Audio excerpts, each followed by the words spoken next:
Sejam bem-vindos ao nosso canal. Nós queremos pedir a todos vocês, se possível, se inscrevam no nosso canal e nos ajude a crescer.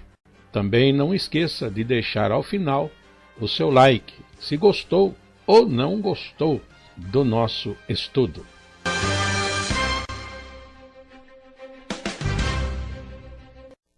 O programa a seguir é de inteira responsabilidade de seus idealizadores e apresentadores.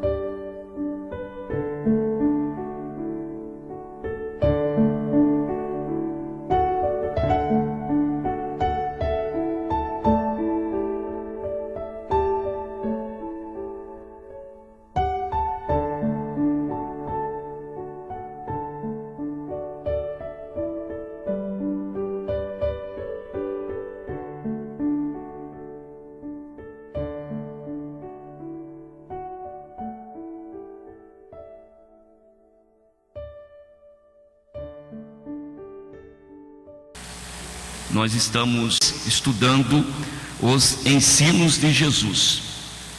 E nesta oportunidade nós chegamos à lição de número 10, com o título Jesus e o Espírito Santo. O nosso texto áureo se encontra em Mateus capítulo 3, verso de número 11. E eu, em verdade, vos batizo com água para o arrependimento. Mas aquele que vem após mim é mais poderoso do que eu.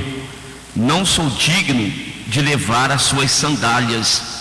Ele vos batizará com o Espírito Santo e com fogo. Nossa leitura bíblica se encontra em Atos capítulo 1, verso 1 até o 8. Eu vou reservar para a gente fazer essa leitura no terceiro tópico da lição. Vamos fazer a nossa introdução. Um dos ensinos de Jesus constante em diversas passagens dos evangelhos diz respeito à promessa do Espírito, feita por Deus através dos seus profetas. Esta promessa é tão importante no contexto da salvação que o Filho de Deus, ele veio ao mundo para revelar e consolidar através da sua obra que João, o precursor, anunciou Cristo principalmente como aquele que vos batizará com o Espírito Santo. Do mesmo modo, ao encerrar a sua obra, o Senhor deixou os discípulos com a certeza de que esta promessa brevemente se cumpriria, pois somente na posse deste dom maravilhoso é que a igreja poderia exercer o seu papel como corpo daquele que foi ungido com o Espírito Santo e com poder. Aqui está a nossa introdução.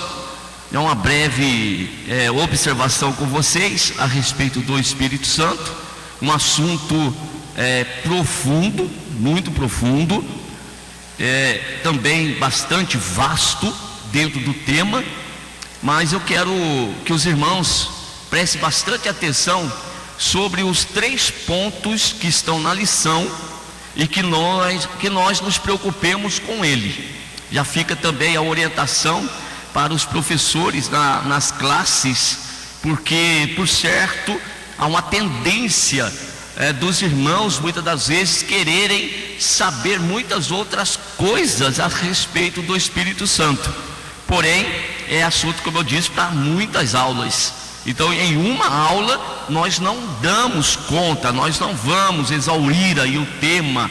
Portanto, não se preocupem, muitas das vezes, até com alguns pontos polêmicos que querem levantar. Qual que tem que ser a preocupação do professor na escola bíblica dominical?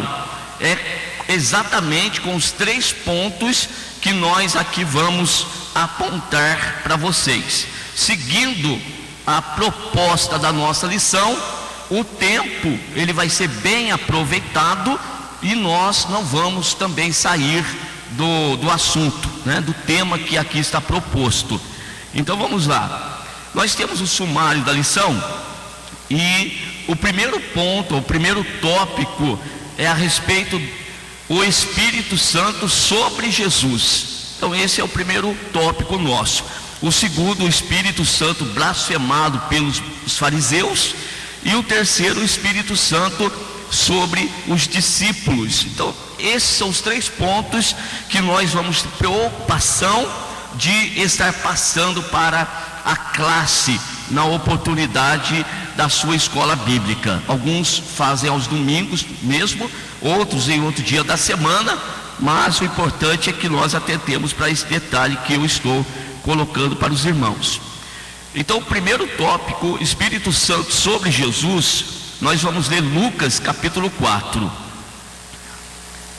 Então, pela virtude do Espírito, voltou Jesus para a Galileia, e a sua fama correu por todas as terras em derredor, e ensinava nas suas sinagogas, e por todos era louvado. E chegando a Nazaré, onde fora criado, entrou num dia de sábado, segundo o seu costume, na sinagoga, e levantou-se para ler. E foi-lhe dado o livro do profeta Isaías. E quando abriu o livro, achou o lugar em que estava escrito: o Espírito do Senhor é sobre mim, pois que me ungiu para evangelizar os pobres, enviou-me a curar os quebrantados do coração, a apregoar liberdade aos cativos, a dar vista aos cegos, a pôr em liberdade os oprimidos, a anunciar o ano aceitável do Senhor. E cerrando o livro e tornando a dá-lo ao ministro, assentou-se. E os olhos de todos na sinagoga estavam fitos nele. Então começou a dizer-lhes: hoje se cumpriu esta escritura em vossos ouvidos. Está aqui o nosso primeiro texto, e vamos ao primeiro parágrafo da nossa lição, do nosso material de classe, o Espírito Santo sobre Jesus. A primeira das muitas passagens que poderiam ser apresentadas como ponto de partida para um estudo sobre a relação do Espírito com Cristo é esta, onde, ao ler a passagem do profeta Isaías, que diz respeito ao servo do Senhor, ungido com o Espírito para realizar a obra de Deus com autoridade divina, o Senhor Jesus afirma claramente que esta palavra havia se cumprido nele. Está a referência de Isaías capítulo 61, o verso 1 até o verso de número 3. Então, qual que é a parte da profecia que se cumpre? Exatamente aqui é o Senhor ter sido ungido, né? Um servo ungido. E quem que é esse servo agora ungido pelo Espírito Santo? Então Jesus, ele fala para a multidão que ali estava presente, que tal profecia está se cumprindo na vida dele. Ou seja, ele é esse servo do Senhor que foi ungido. E ungido para quê? Então nós temos aqui o propósito desta unção sobre Jesus, que é exatamente operar os milagres, libertar os cativos, dar vista aos cegos, né? Então é esta a missão, e esse é o propósito desta unção. Então o Senhor Jesus afirma claramente que esta palavra havia se cumprido nele. Na verdade, tendo já realizado vários milagres, a declaração de Cristo visava não apenas estabelecer um ponto inicial a ser provado, mas uma razão para as maravilhas já realizadas. Maravilhas essas que seus conterrâneos, embora não pudessem negar, viam com dúvida e até desprezo em razão de conhecerem a origem e criação de Jesus. Não era porque o poder de Deus em Cristo fosse limitado, mas devido à incredulidade do povo, manifestada primeiramente entre os nazarenos, esses haviam sido privados, e outros que estavam distantes seriam contemplados com muitos sinais e maravilhas. Então, conforme lido, o Senhor Jesus, ele já estava operando milagres no meio do povo, principalmente ali em Nazaré. Porém, o povo estava ainda com o coração endurecido. Eles estavam vendo os milagres, estavam vendo os sinais, mas mesmo assim eles não conseguiam enxergar em Jesus Cristo o Messias, o prometido. Então, nessa ocasião que Jesus toma o livro do profeta Isaías, e ele, ao fazer esta leitura, traz o esclarecimento para aquele grupo de pessoas de forma mais direta. Não era necessário que isso acontecesse, pois o povo, ao contemplar as operações de milagres, os sinais, as maravilhas, cegos tendo a vista recuperado, ou então dado a ele a vista, no caso de nascença, paralíticos se levantando, mas mesmo assim eles não viam ali em Jesus como sendo o cumprimento da profecia. Isso por quê? Porque se deixavam levar pela aparência. Eles conheciam Jesus, conheciam a família de Jesus, sabiam o lugar onde Jesus vivia, e como já lemos aqui, eram conterrâneos de Jesus. Então, essa visão humana que eles tinham de Jesus impedia que eles enxergassem a ação do Espírito Santo na vida de Jesus. Eles não conseguiam contemplar que ali estava aquele que fora ungido por Deus para operar aqueles milagres, né? Então essa, infelizmente, era para eles uma grande barreira, o somente olhar por vista.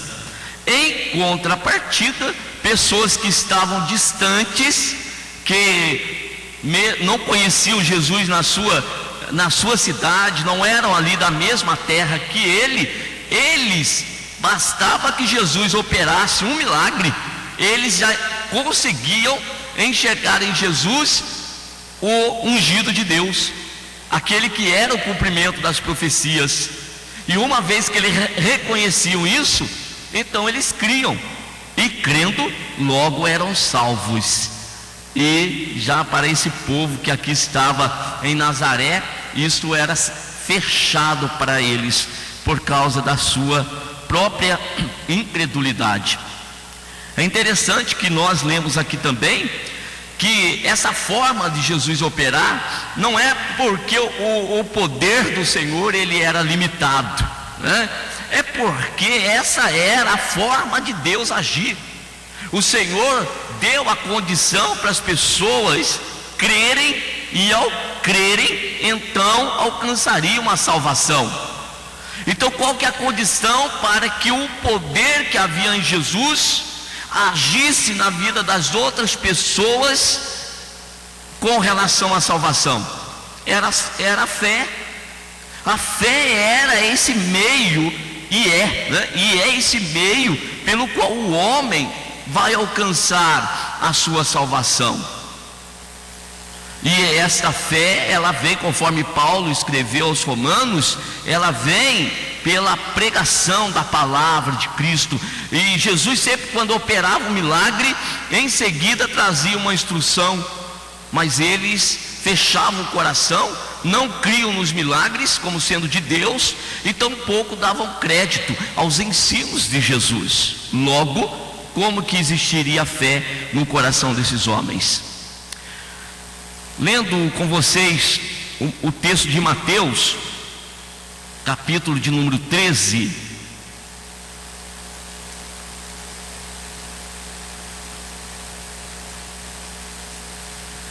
versículo 54 até o versículo 58. E chegando à sua pátria, ensinava-os na sinagoga deles, de sorte que se maravilhavam e diziam: de onde veio a este a sabedoria e essas maravilhas? Não é este o filho do carpinteiro? E não se chama sua mãe Maria, seus irmãos Tiago, José, Simão e Judas? E não estão entre nós todas as suas irmãs? De onde lhe veio, pois, tudo isto? E escandalizavam-se nele. Jesus, porém, lhes disse: Não há profeta sem honra, a não ser na sua pátria e na sua casa. E não fez ali muitas maravilhas por causa da incredulidade deles. Aqui está, percebemos nesse texto que eles contemplavam Jesus ensinando, eles até ficavam boquiabertos e com uma interrogação: de onde que vem tanta sabedoria para este? Então eles sabiam que havia algo diferente na vida daquele homem, mas ao mesmo tempo que isso lhe chamava atenção, eles já se voltavam para a criação de Jesus, para a natureza humana de Jesus. Ora, ele não é filho do carpinteiro? Não estão aqui os seus irmãos? Como que ele ensina dessa forma? E aí então, ao invés de crer, eles se escandalizavam em Jesus, e eles rejeitavam os ensinos de Jesus. E daí onde Jesus vai dizer que o profeta, ele não tem honra a não ser na sua própria casa, na sua própria pátria, porque deixam de enxergar o extraordinário, o sobrenatural, para ficarem presos com o natural. E isso atrapalha então o agir de Deus na vida desses homens. Repetimos isso, não porque Deus não tenha poder, não, é porque o próprio homem cria essa barreira para si mesmo. É o próprio homem que cria essas barreiras para si mesmo. Então Jesus, conforme esse último versículo que lemos, Jesus não fez muitas maravilhas naquele lugar. Por conta de quê? Da incredulidade deles. Não porque Jesus estava limitado também por causa dessa incredulidade. É que quanto mais Jesus operava, mais eles se escandalizavam, mais eles blasfemavam. Então Jesus achou por bem não operar os milagres ali, uma vez que milagres é para que o homem observasse e então a partir dele crescem que ali estava o Filho de Deus. Nós vamos ver isso no evangelho que João escreveu, o evangelho segundo João, lá no capítulo 20, quando nós vemos o propósito que João escreve o evangelho, ele vai dizer isso, que aqueles sinais, Jesus havia operado muitos sinais, mas o que ele registrou é para que aqueles que ali estavam lendo, os que viram e os que leem, né, viessem a crer que Jesus era o Filho de Deus, e que crendo, eles viessem a ter vida em seu nome. Agora, uma vez que o sinal é para servir de escândalo, aí Jesus então não operou muitos milagres naquela região. Nosso segundo parágrafo desse primeiro tópico, nós lemos: voltando-nos para a palavra do profeta, a expressão "o Espírito do Senhor é sobre mim, pois que me ungiu", é uma clara referência à unção com óleo ministrada aos sacerdotes em reino passado, a qual simbolizava a investidura com poder e autoridade para realizarem a obra de Deus. Então percebemos que o Senhor Deus, desde o início, desde o princípio, ele sempre deixou de forma em figuras, para mostrar o que ele faria lá na frente, quando se manifestasse a realidade que é o próprio Senhor Jesus Cristo. Então nós temos aqui uma leitura do texto de Êxodo, capítulo 40, e o verso de número 14. Podemos fazer essa leitura com os irmãos? Êxodo 40, e o verso de número 14 e 15. Também farás chegar seus filhos, e lhes vestirás as túnicas, e os ungirás como ungiste a seu pai, para que me administrem o sacerdócio, e a sua unção lhe será por sacerdócio perpétuo nas suas gerações. Então aqui nós temos a unção com azeite, e o azeite, ele é exatamente a figura, o simbolismo do Espírito Santo. Aqueles homens eram ungidos pelo azeite, e a partir de agora eles estavam investidos no ministério.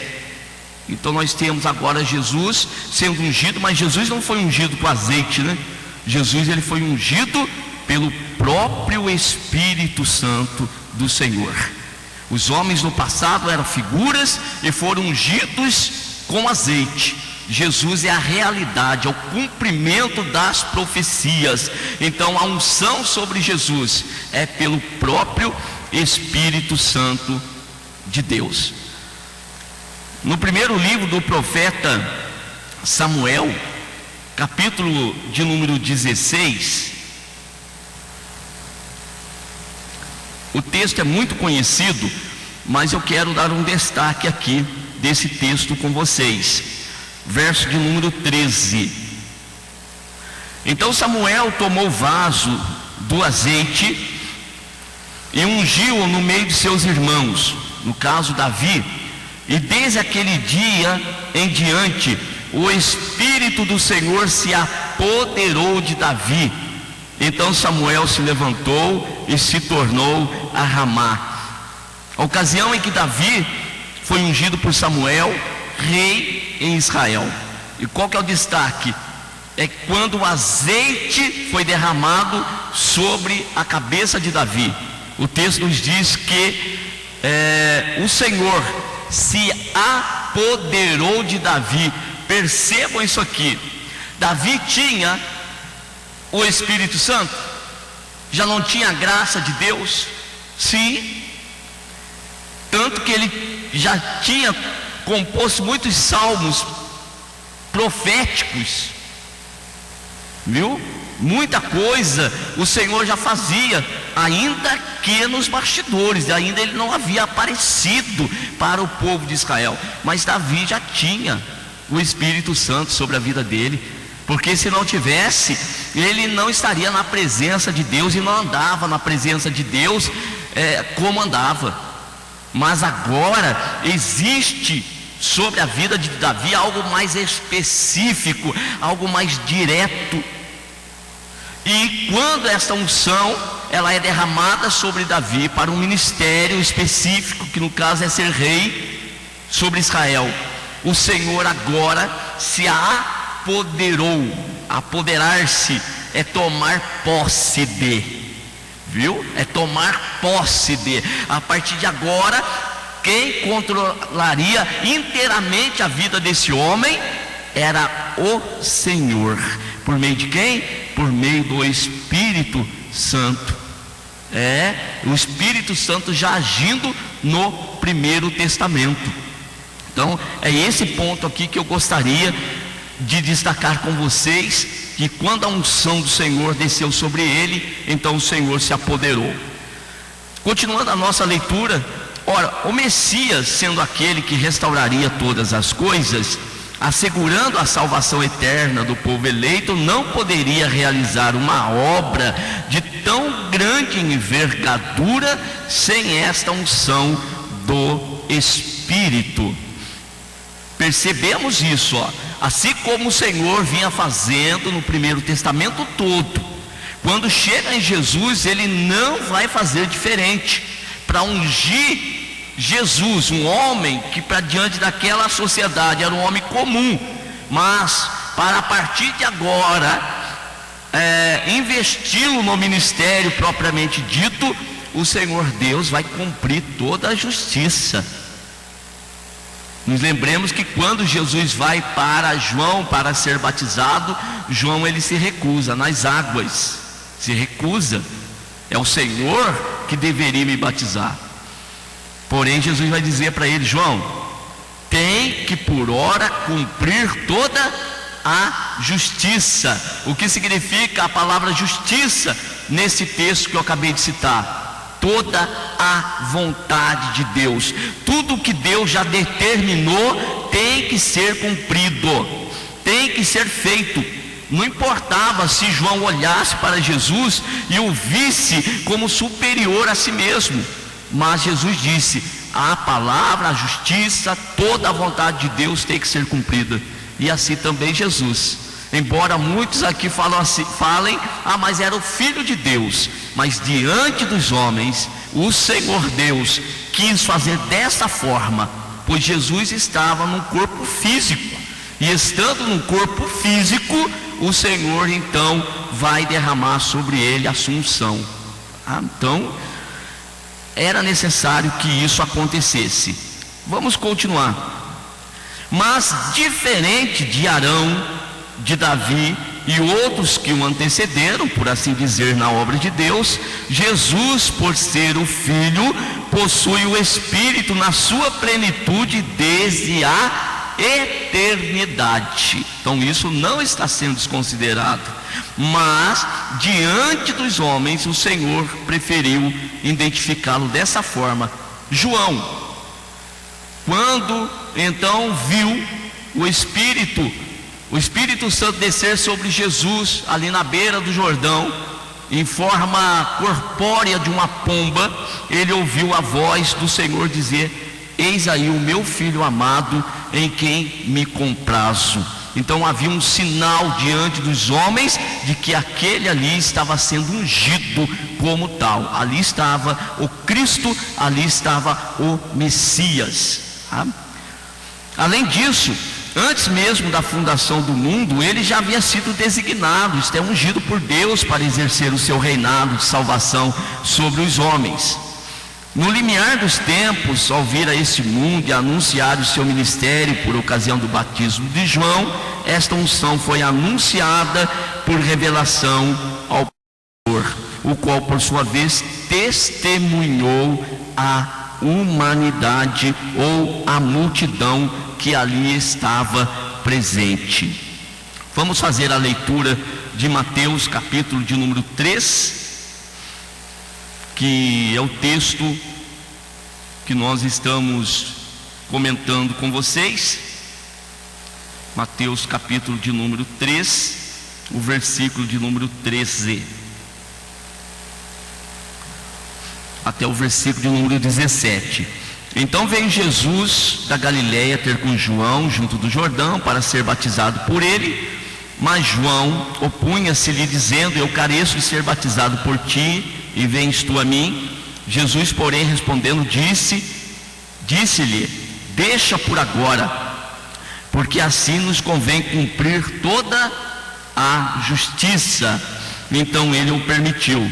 E sendo Jesus batizado, saiu logo da água, e eis que se lhe abriram os céus, e viu o Espírito de Deus descendo como pomba e vindo sobre ele. E eis que uma voz do céu dizia: esse é o meu filho amado, em quem me comprazo. Aqui está identificado para João, e João também passa a multidão que ali estava, e a partir desse momento Jesus então é identificado como Messias, ao menos por aqueles que estavam naquele momento ali ouvindo João, e posteriormente aqueles que estavam depois tiveram a oportunidade de fazer a leitura do registro que João fez. Vamos para o nosso segundo tópico: o Espírito Santo blasfemado pelos fariseus. Agora nós vamos fazer a leitura de Mateus capítulo de número 12, a partir do verso de número 22. É um ponto em que nós vamos parar um pouquinho mais. Trouxeram-lhe então um endemoniado, cego e mudo, e de tal modo curou que o cego e o mudo falava e via. E toda a multidão se admirava e dizia: não é este o filho de Davi? Mas os fariseus, ouvindo isso, diziam: este não expulsa os demônios senão por Beelzebu, príncipe dos demônios. Jesus, porém, conhecendo os seus pensamentos, disse-lhes: todo o reino dividido contra si é devastado, e toda a cidade ou casa dividida contra si mesmo não subsistirá. E se Satanás expulsa Satanás, está dividido contra si mesmo. Como, pois, subsistirá o seu reino? E se eu expulso os demônios por Beelzebu, por que expulsam então os vossos filhos? Portanto, eles mesmos serão os vossos juízes. Mas se eu expulso os demônios pelo Espírito de Deus, é conseguintemente chegado a vós o reino de Deus. Ou como pode alguém entrar em casa do homem valente e furtar os seus bens, se primeiro não manietar o valente, saqueando então a sua casa? Quem não é comigo é contra mim, e quem comigo não se ajunta, espalha. Portanto, eu vos digo, todo pecado e blasfêmia se perdoará aos homens, mas a blasfêmia contra o Espírito não será perdoada aos homens. E se qualquer disser alguma palavra contra o Filho do Homem, ser-lhe-á perdoado. Mas se alguém falar contra o Espírito Santo, não lhe será perdoado, nem nesse século, nem no futuro. Observação do texto lido é a primeira pergunta que está no texto, que após aquele grupo de pessoas terem visto Jesus operar tal milagre, a pergunta deles é a seguinte: não é este o filho de Davi? Então agora eles já não identificam Jesus como filho de José, como Nazareno. Não, a partir do milagre aqui, eles têm agora a seguinte pergunta: não é este aqui o filho de Davi? Ou seja, não é esse aqui o prometido? Não é esse aqui o Messias? Bem, o propósito do milagre era exatamente este, mas a pergunta deles é feita para quem? Para fariseus. E os fariseus não tinham como negar a situação. Vai atribuir a quem? Vai atribuir aos demônios a operação de milagres através de Jesus. E aqui está o nosso tópico, o título do nosso tópico. Vamos fazer a leitura do primeiro parágrafo. O Espírito Santo blasfemado pelos fariseus. Nesse episódio temos uma clara demonstração do poder da unção divina sobre Cristo, quando ele expulsa um demônio de cegueira e mudez de uma pessoa.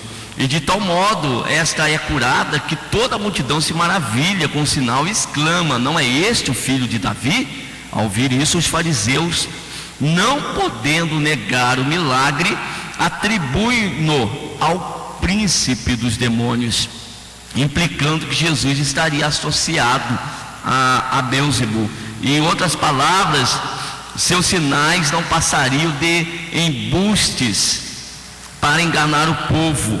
Jesus então repreende e expõe a malícia deles, explicando: primeiro, que Satanás jamais faria algo para dividir e enfraquecer o seu reino. Ora, os milagres de Cristo devolviam saúde física dos enfermos, libertavam os oprimidos do domínio do diabo, redundando tudo isso em louvor a Deus.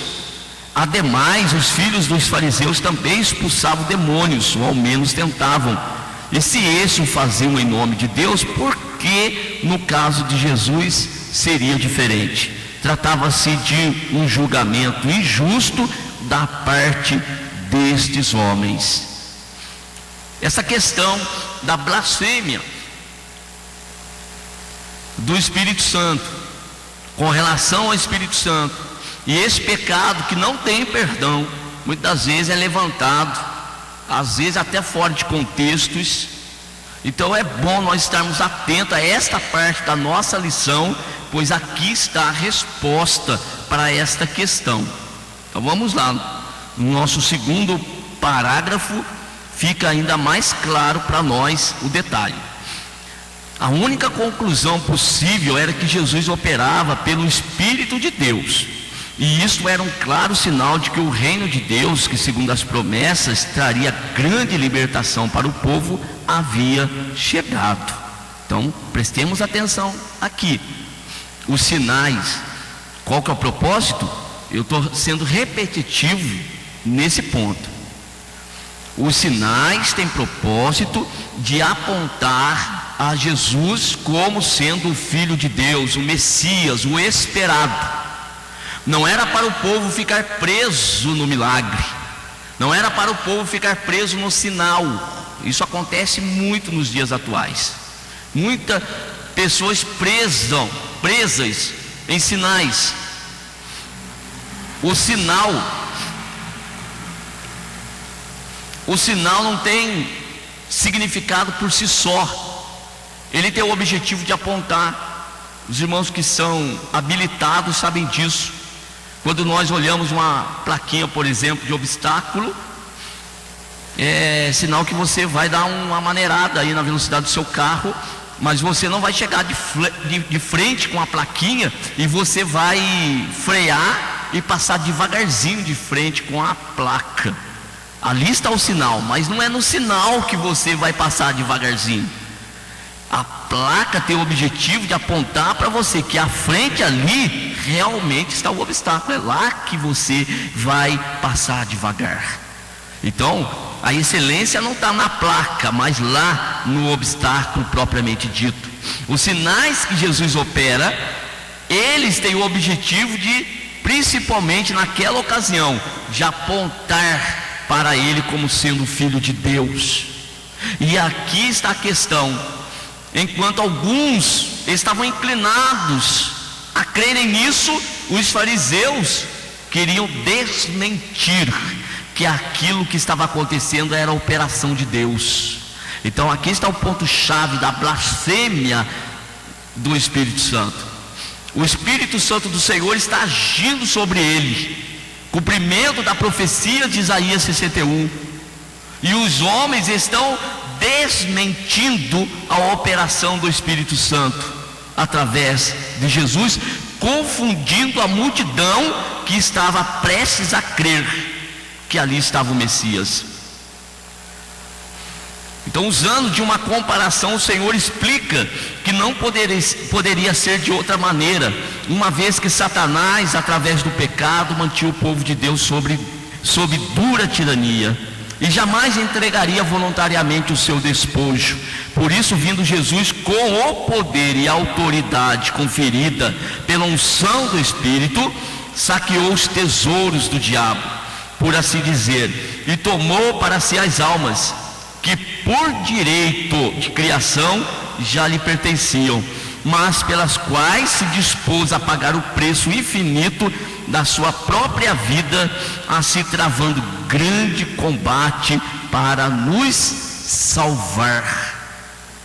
Então a questão ali estava a salvação daquelas almas que estavam oprimidas, escravizadas pelo reino do diabo, e Jesus estava ali para libertá-los na unção do Espírito Santo, e os fariseus estavam desmentindo tal obra. Hebreus, quero ler o texto, apenas o texto de Hebreus, capítulo de número 2, verso 14 e o verso de número 15. E visto como os filhos participam da carne e do sangue, também ele participou das mesmas coisas, para que pela morte aniquilasse o que tinha o império da morte, isto é, o diabo, e livrasse todos os que com medo da morte estavam por toda a vida sujeitos à servidão.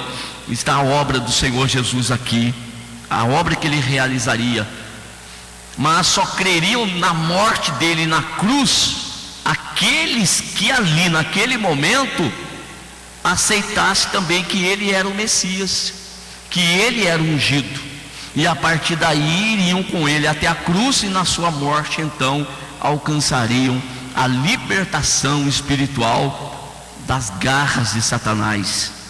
E é exatamente isso que os fariseus estão fazendo, afastando a multidão da mensagem do Evangelho, da essência da salvação. Então, o que constitui a blasfêmia do Espírito Santo aqui? O afastamento, a mentira que eles estão colocando sobre a vida de Jesus, com o intuito de afastar a multidão de Jesus. Então, estão sendo usados pelo diabo para fazerem tal obra. Enquanto Jesus quer tirar as almas das garras de Satanás, esses homens se colocam como instrumentos de Satanás para fazer a obra contrária, mentindo a operação de Jesus. Terceiro parágrafo, o Espírito Santo blasfemado pelos fariseus. Mas embora seja absurda a ideia de lutar contra o próprio reino, os escribas e fariseus, ao não darem apoio e testemunho aos milagres de Cristo, automaticamente estavam se posicionando como inimigos do reino de Deus, pelo qual tanto ansiavam e de que se consideravam herdeiros, e que deveriam ser os primeiros a identificar e a acolher. Então, sem que eles percebam, ou estavam fazendo conscientemente, eles estavam fazendo o trabalho do diabo, desmentindo, querendo desmentir Jesus, falar que Jesus ali operava, agindo por meio do príncipe dos demônios.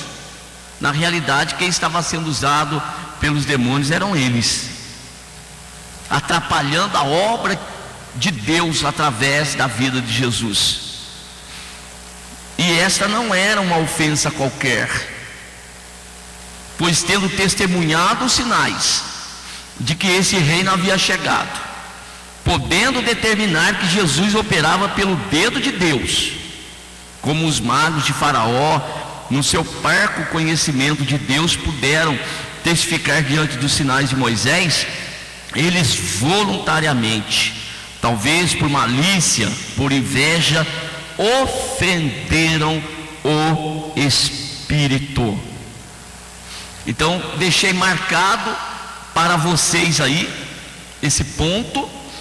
Aqueles homens que tinham toda a condição para reconhecerem em Jesus o Messias, toda a condição, tinham conhecimento, e agora estavam diante de sinais e maravilhas que eram cumprimentos de profecias, das quais eles tinham pleno conhecimento, mas como colocado aqui, seja aí por malícia ou por inveja, eles estavam rejeitando,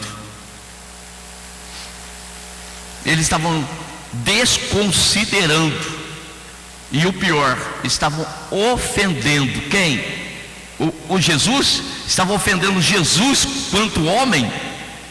Não, eles não estavam ofendendo Jesus quanto homem, eles estavam ofendendo a unção que estava sobre Jesus. Era isso que eles ofendiam.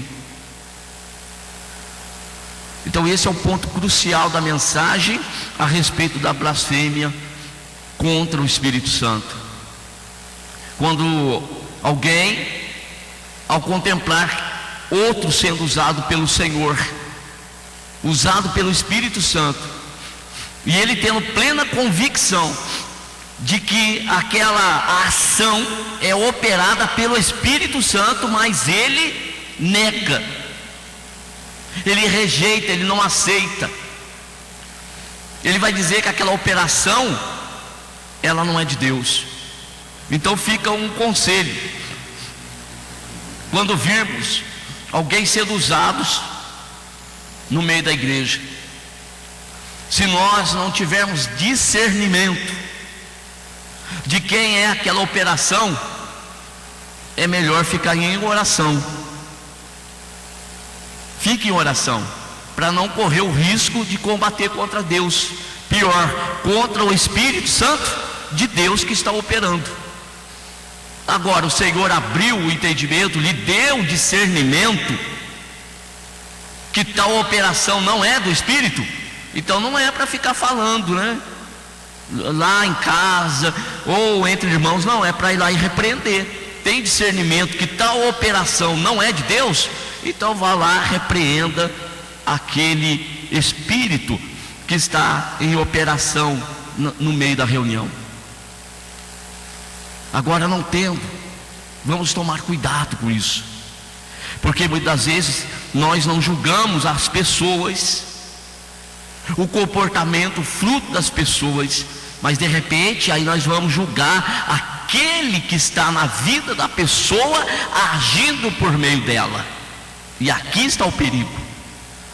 Então uma coisa é eu falar fulano de tal está ali profetizando, mas a vida dele é assim, a vida dele é torta. Perceba, você está falando da pessoa.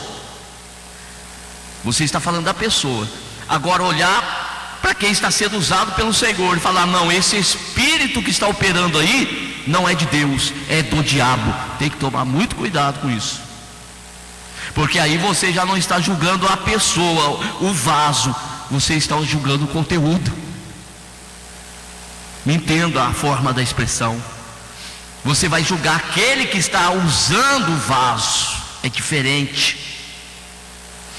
E daí você pode estar blasfemando de Deus ou do Espírito Santo do Senhor. Então esse aqui é o ponto chave que os fariseus, embora conhecedores de Isaías 61, e que o próprio Senhor já havia também se identificado como tal, dizendo para eles: hoje se cumpriu esta palavra entre vós. Ou seja, eu fui ungido pelo Espírito, o Espírito de Deus está sobre mim para operar esses milagres.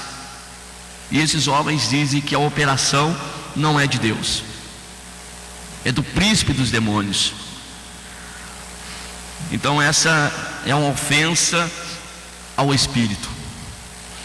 Continuando a leitura, Jesus afirma que esse tipo de ofensa não pode ser perdoada, ao passo que qualquer outro tipo de pecado será perdoado aos homens, havendo arrependimento naturalmente. Uma coisa seria proferir uma ofensa contra Jesus por conta da sua aparência ou conduta entre os homens, coisa que os fariseus já faziam. Mas outra completamente diferente era desprezar ou rejeitar a graça apresentada claramente na doutrina, nas palavras e nos milagres de Jesus, que não era dele propriamente, mas do Pai, por meio do Espírito Santo. Então esse ponto é outro, deixa anotado aí no seu material de classe.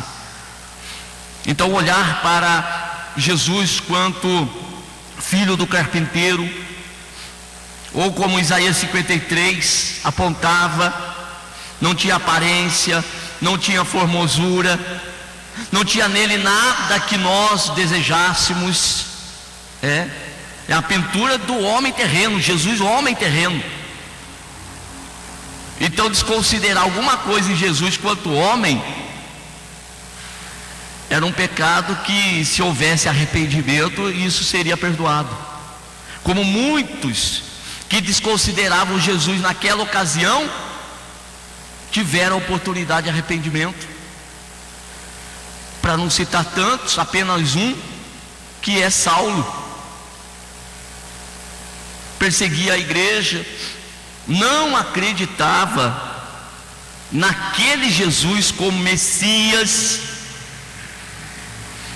como Salvador, mas não acreditava naquele homem como tal. Porém, depois que tem um encontro com o Senhor Jesus no caminho de Damasco, aí sim ele vai reconhecê-lo como o Senhor, e a partir daí se submete ao seu senhorio, alcançou perdão. Agora, diferente, por exemplo, de Ananias e Safira, que vai mentir para quem? Que mentiram para Pedro, para os apóstolos, quiseram enganar os homens? Não, quiseram enganar o Espírito Santo de Deus. Não tem perdão. E a razão está onde eu marquei para vocês no material. Olhe só, estavam desprezando, rejeitando a graça apresentada claramente na doutrina, nas palavras e nos milagres de Jesus, que não era propriamente dele, mas do Pai que o havia enviado. Lendo João capítulo 14, verso de número 11.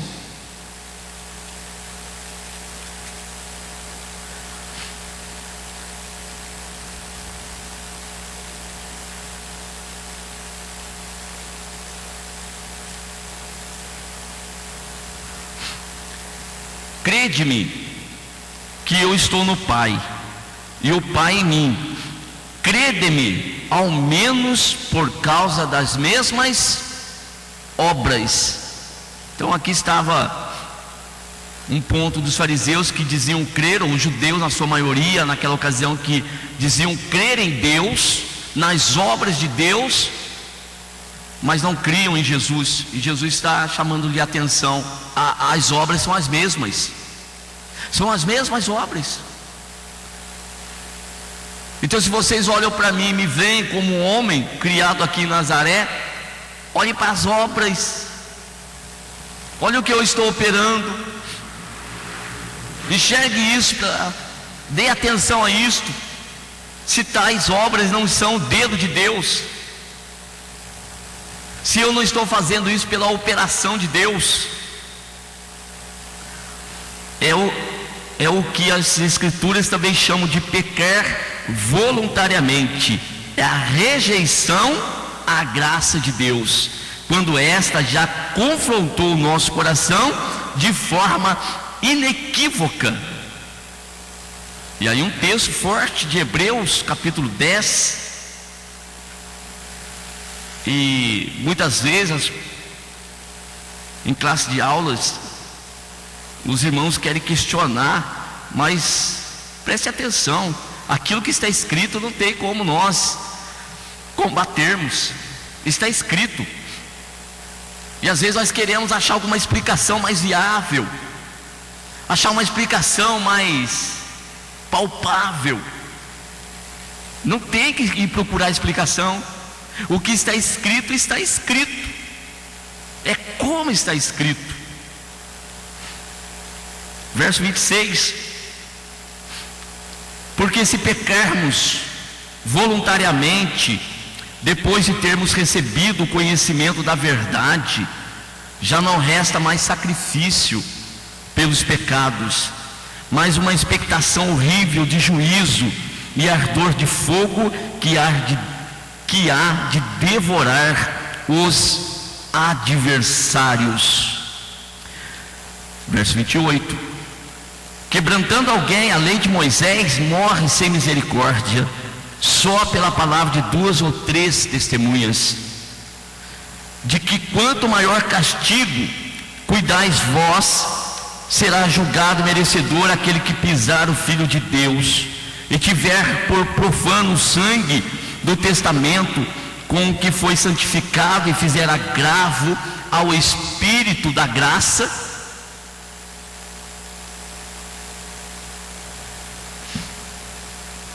Se a dispensação das figuras, das sombras, havendo transgressão, era morte. Então o que o escritor aos Hebreus está colocando?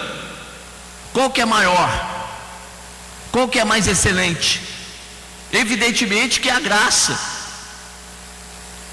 A graça é mais excelente.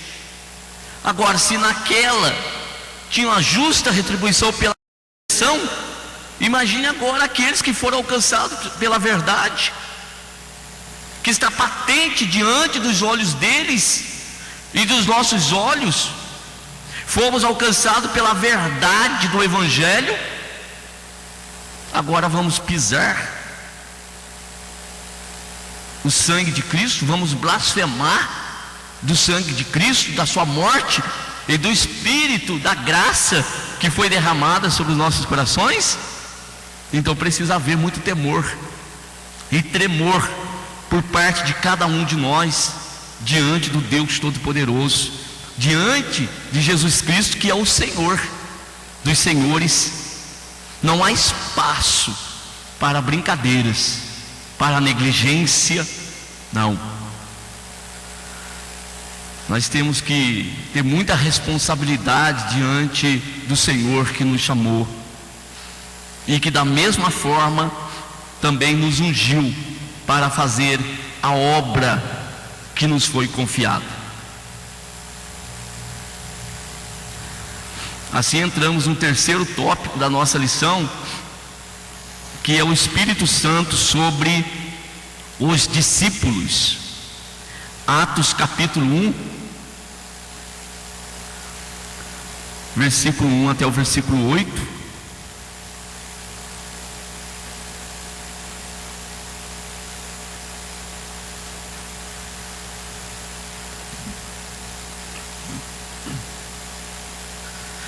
Fiz o primeiro tratado, ó Teófilo, acerca de tudo que Jesus começou, não só a fazer, mas a ensinar, até ao dia em que foi recebido em cima, depois de ter dado mandamentos pelo Espírito Santo aos apóstolos que escolhera, aos quais também, depois de ter padecido, se apresentou vivo, com muitas e infalíveis provas, sendo visto por eles por um espaço de 40 dias, e falando do que respeita ao reino de Deus. E estando com eles, determinou-lhes que não se ausentassem de Jerusalém, mas que esperassem a promessa do Pai, que disse ele: de mim ouvistes, porque na verdade João batizou com água, mas vós sereis batizados com o Espírito Santo não muito depois desses dias. Aqueles, pois, que se haviam reunido, perguntaram-lhe, dizendo: Senhor, restaurarás tu nesse tempo o reino a Israel? E disse-lhes: não vos pertence saber os tempos ou as estações que o Pai estabeleceu pelo seu próprio poder, mas recebereis a virtude do Espírito Santo que há de vir sobre vós, e ser-me-eis testemunhas tanto em Jerusalém como em toda a Judeia e Samaria e até aos confins da terra. Terceiro tópico, portanto, o Espírito Santo sobre os discípulos. Nesta passagem encontramos o Senhor Jesus instruindo seus discípulos quanto à promessa feita por João e exortando-os a se prepararem para receberem em si mesmos o Espírito Santo. Até então, era o próprio Jesus quem, estando presente com os discípulos, havia sido o Consolador e a verdade, apoiando-os, fortalecendo-os para que perseverassem ao seu lado. Mas, tendo de voltar para o Pai, finalmente se cumpriria a promessa, e o Espírito encheria e habitaria os discípulos de tal modo que o Senhor estaria com eles para sempre. Textos maravilhosos que nós vamos ler, e realmente nós temos que tomar muito cuidado para que nós não saiamos da proposta da nossa aula, porque, irmãos, é maravilhoso você pegar João capítulo 14, né? Parte do capítulo 13, João 14, o 15, 16, para falar a respeito do Espírito Santo sobre as nossas vidas, não só sobre as nossas vidas, mas em nossas vidas, em nós. João 14, o versículo 16,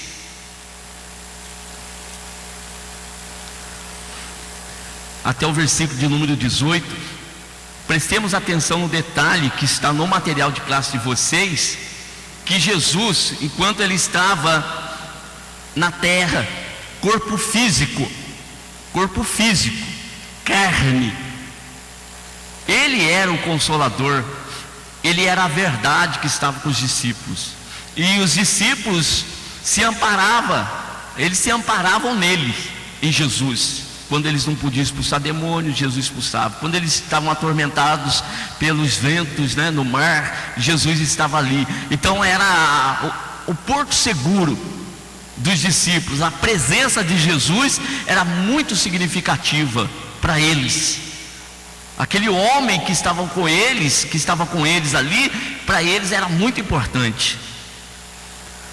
Vamos ler, vamos fazer a leitura do verso 16 até o versículo de número 18. Eu rogarei ao Pai, e Ele vos dará outro Consolador, para que fique convosco para sempre. O Espírito da verdade que o mundo não pode receber, porque não o vê, nem o conhece, mas vós o conheceis, porque habita convosco e estará em vós. Não vos deixarei órfãos, voltarei para vós.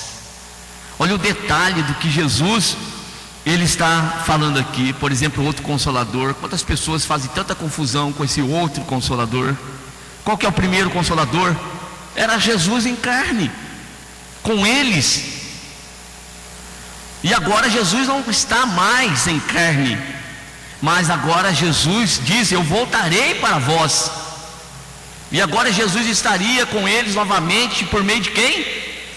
Do seu próprio Espírito. Do seu próprio Espírito. Esse vai ficar convosco para sempre. O Espírito da verdade que o mundo não vê, mas vós conheceis, porque habita convosco. Olha, habita convosco e estará em vós.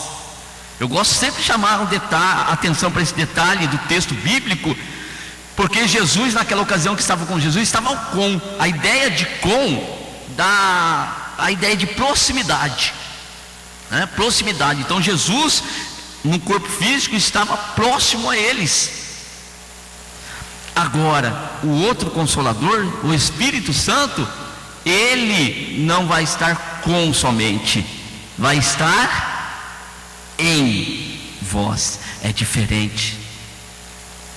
O Espírito Santo não está do lado de fora, ele está do lado de dentro. Está aqui dentro. Nós somos o templo agora da morada dele. Então, se aqueles homens tinham Jesus ao seu lado, nós temos Jesus em nós, agindo através de nós. Verso 21. Aquele que tem os meus mandamentos e os guarda, esse é o que me ama, e aquele que me ama será amado de meu Pai, e eu amarei e me manifestarei a ele. Verso 23. Jesus respondeu e disse-lhe: se alguém me ama, guardará a minha palavra, meu Pai o amará, e viremos para ele e faremos nele morada. Quem vai fazer morada em nós? Eu e o Pai faremos nele morada. O Pai, o Filho e também o Espírito Santo estão em nós, aqui em nós, não ao nosso lado, mas dentro de nós. Ele vai vir e fazer em nós morada. Ele já veio e fez em nós morada. Pois é, eu e o Pai somos um desse Jesus. E daí nos falta o tempo, muitas das vezes nos faltam até argumentos para explicar, irmãos, o que é nesse templo aqui ter a presença do Senhor Jesus Cristo por meio do Espírito Santo nesse corpo físico aqui, ó. Então, naquela época, Jesus operava os sinais, operava os milagres, as palavras, os ensinos. E hoje Jesus faz, naquela época fazia através daquele corpo físico que ele tinha. Hoje ele faz através de quem? Hoje ele faz através de nós. Jesus continua fazendo. Não sou eu quem ministro, quem ministra é ele. Quando eu estou diante da igreja, eu estou diante da minha classe de escola bíblica dominical, o meu corpo está ali, mas quem ministra é ele. Jesus continua ministrando como ministrava naqueles montes, à beira do mar, como ministrava nas casas, o Senhor continua fazendo isso agora através de nós. Não somos nós que fazemos, quem faz é Ele. Se nós fizermos, não vai ter operação de nada, não vai ter milagre nenhum. Mas se tão somente formos vasos, instrumentos, e deixarmos que Ele faça através de nós, então os milagres acontecerão. O cego vai ver, o surdo vai ouvir, o paralítico vai levantar, porque Ele veio em nós fazer morada.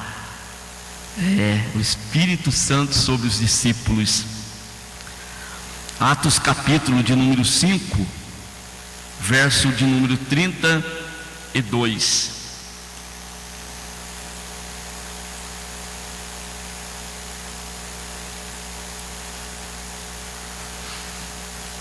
E nós somos testemunhas acerca dessas palavras, nós e também o Espírito Santo.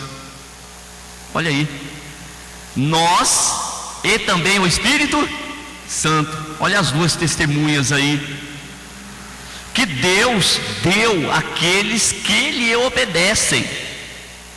Então há obediência da nossa parte à palavra de Deus. Logo o Senhor tem dado a nós do mesmo Espírito que Ele deu para Jesus. Então Isaías 61 se cumpriu em Jesus no seu ministério, também está se cumprindo em nós, no nosso ministério, no nosso tempo. Olha que excelência. Muitas das vezes nós temos tanta reserva em falar disso, tanto medo de falar disso, mas o Senhor também nos ungiu, e daí nos pesa a responsabilidade. O que nós estamos fazendo com tal unção? Como estamos vivendo? Para onde estamos indo? O que estamos vendo? Como estamos ouvindo? E o que estamos ouvindo? Você e eu somos morada do Espírito Santo de Deus. Para quê? Para a última parte do verso 8 do capítulo 1 de Atos dos Apóstolos que lemos. Para sermos testemunhas de que o Senhor Jesus, Ele morreu e ressuscitou. Como que eu sei que Jesus ressuscitou? Por conta do Espírito Santo que habita em mim. Pois a vida que eu levava no passado, aquela vida miserável, ninguém faria a obra que foi realizada em mim, senão o Espírito Santo do Senhor. Tenho plena certeza de que Ele vive, e não só de que Ele vive, mas que veio em mim fazer morada.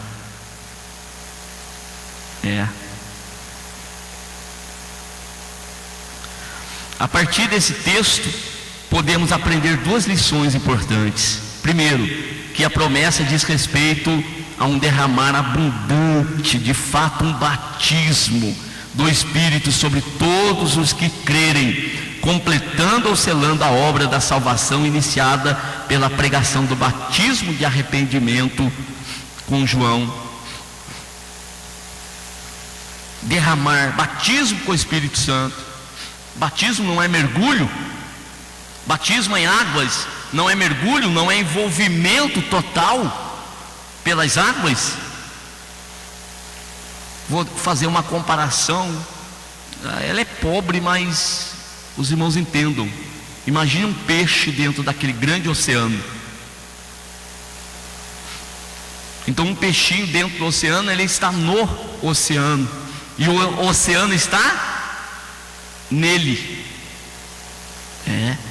Ele está no oceano e o oceano está nele. Se nós pensarmos na nossa situação em relação ao ar, o oxigênio que nós temos aqui, que respiramos, estamos envolvidos por ele, mas ao mesmo tempo ele também está dentro de nós. Então nós estamos totalmente envolvidos, e assim também é o Espírito Santo do Senhor. Nós temos que estar totalmente envolvidos, misturados com Ele.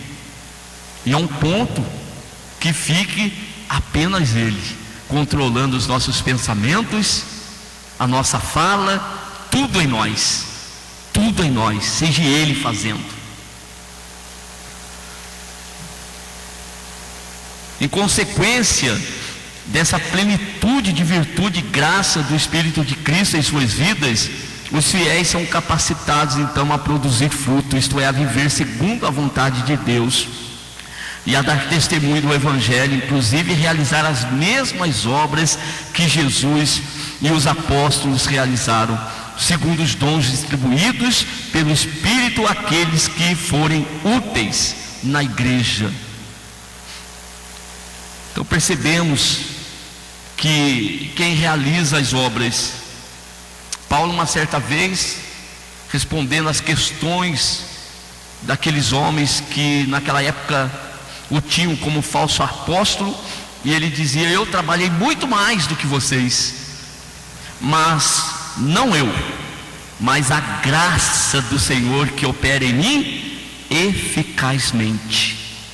Então, quem opera através de nós em nós é o Espírito Santo do Senhor.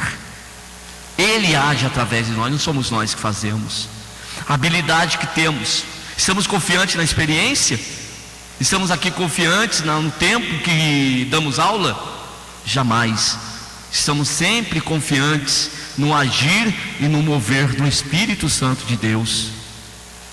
Pois se Ele não convencer, se Ele não libertar, se Ele não transformar, vai ser a minha oratória ou a minha eloquência que vai fazer? Jamais. A operação é dele, o agir é dele, somos simplesmente instrumentos. Quero fazer a leitura de João, capítulo de número 15, o Evangelho segundo registrou, João capítulo 15, o versículo 4 até o verso de número 7. Está em mim e eu em vós, como a vara de si mesma não pode dar fruto se não estiver na videira, assim também vós, se não estiverdes em mim. Eu sou a videira, vós as varas. Quem está em mim e eu nele, esse dá muito fruto, porque sem mim nada podeis fazer. Se alguém não estiver em mim, será lançado fora como a vara e secará, e as colhem e lançam no fogo e ardem. Se vós estiverdes em mim e as minhas palavras estiverem em vós, pedireis tudo o que quiserdes e vos será feito.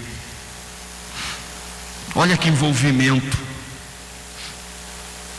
Então somos vara e temos que estar ligados nessa oliveira, não tem jeito, nessa videira, não pode ser de outra forma. O Senhor em nós e nós nele, e aí nós vamos produzir muitos frutos. Mas nós vamos produzir fruto porque é prerrogativa da vara? Não, é da árvore, é do tronco, é dele que vem a virtude para que os frutos sejam produzidos. E assim a nossa vida na face dessa terra, quer seja para a operação de sinais, milagres, prodígios, quer seja para produzir frutos dignos de arrependimento, frutos dignos de sermos chamados cristãos. E o que vai nos identificar como tal é exatamente isso aqui: a comunhão que há entre nós e o nosso Senhor, e o nosso Senhor e nós. Estamos juntos na obra e não podemos nunca estar separados. A vara separada da videira vai secar. Quem pensa que faz algo sem Jesus, essa obra seca, essa obra acaba. Mas aquele que faz a obra com Jesus e deixa Jesus operar, esta obra vai prosperar e esta obra vai frutificar. Assim chegamos à nossa conclusão. Consideremos o quanto dependemos do Espírito Santo para em tudo agradarmos a Deus, e cuidemos para não aborrecê-lo nem rejeitar a graça desse dom que nos foi concedido em Cristo Jesus, e que é o penhor de que sempre viveremos com Ele, seja aqui ou na eternidade. O Espírito Santo é o penhor da nossa herança. Vamos destacar aqui o sumário da nossa lição. Um primeiro tópico: o Espírito Santo sobre Jesus, o Espírito Santo blasfemado pelos fariseus e o Espírito Santo sobre os discípulos. Os três tópicos que nós devemos estar atentos nas nossas aulas. Nosso texto áureo de Mateus 3,11: e eu em verdade vos batizo com água para o arrependimento, mas aquele que vem após mim é mais poderoso do que eu. Não sou digno de levar as suas sandálias. Ele vos batizará com o Espírito Santo e com fogo. Encerramos aqui, irmãos. Que Deus continue abençoando a cada um de vocês.